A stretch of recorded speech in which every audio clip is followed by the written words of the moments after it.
Assalamualaikum dan salam sejahtera. Sekalung apresiasi buat penerajuk acara, salam keadilan buat kombinasi juri yang berintegriti dan salam penuh ukhuwah buat warga penonton yang jauh di mata namun dekat di hati. Berdirinya saya di sini dengan penuh iltizam adalah untuk menyampaikan gagasan bicara pidato di bawah mauduk Industri Sawit Malaysia, kebanggaan negara kita. Menurut Kamus Dewan Bahasa dan Pustaka edisi keempat, sawit bermaksud sejenis tumbuhan yang buahnya menghasilkan minyak. Bagi mewarnai topik pidato pada hari ini, saya akan kemukakan 3 persoalan yang menarik. Hadirin yang saya kasihi, persoalan yang pertama, industri sawit menjadi antara penyumbang terbesar kepada pertumbuhan ekonomi negara.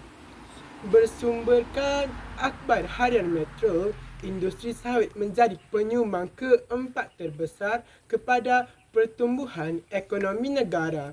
Industri ini dijangka dapat mengekalkan prestasi tahun 2021 pada tahun ini disokong dengan pelbagai usaha pemasaran dan promosi yang dijalankan oleh Kementerian Perusahaan Perdagangan dan Komoditi.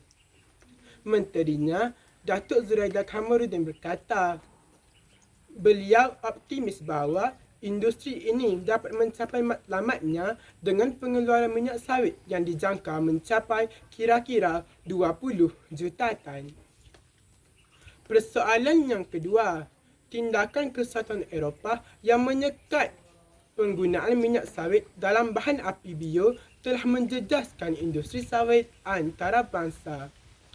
Tindakan Kesatuan Eropah yang menimbulkan isu bahawa akan terjadinya kepupusan variasi flora dan fauna disebabkan oleh penebasan hutan untuk penanaman kelapa sawit telah membangkitkan sentimen-sentimen negatif berkenaan minyak sawit dalam kalangan pengguna di Eropah. Ingin saya tegaskan di sini bahawa Malaysia bukan sahaja menghasilkan minyak sawit yang memenuhi piawaian antarabangsa, malah turut menjaga kelestarian persekitaran. Maka, jelaslah bahawa dakwaan yang dibuat oleh Kesatuan Eropah adalah kurang tepat. Hadirin yang saya muliakan, persoalan yang terakhir, apakah prakarsa yang pragmatik bagi memastikan industri sawit kekal relevan dalam kalangan anak muda di Malaysia? Sejak dibawa ke Malaysia dari Afrika pada tahun 1917, komoditi ini telah melalui perjalanan yang panjang dan semakin maju seiring dengan perkembangan teknologi.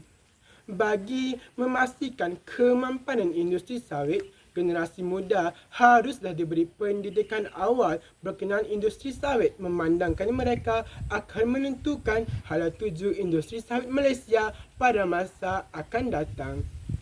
Dalam masa yang sama, pendidikan awal ini juga mampu menyumbang kepada anjakan paradigma bagi merubah senario-senario negatif berkenaan industri perdagangan khususnya sawit yang terus membelenggu golongan muda negara ini. Sebagai penutup tirai pidato, ingin saya simpulkan bahawa kita sebagai rakyat Malaysia yang cinta akan negara haruslah sentiasa menghargai dan menyokong industri sawit negara agar cita-cita kita untuk terus menerajui industri sawit antarabangsa tidak menjadi fata morgana semata-mata seperti angan-angan Mak Jenin. Saya ingin mengakhiri pidato ini dengan serangkap pantun. Madah diungkap, santun bitara, pantun dilantun, mengusik hati, salah dan silap, tutur bicara, pohon dimaaf, seikhlas hati. Sekian, terima kasih.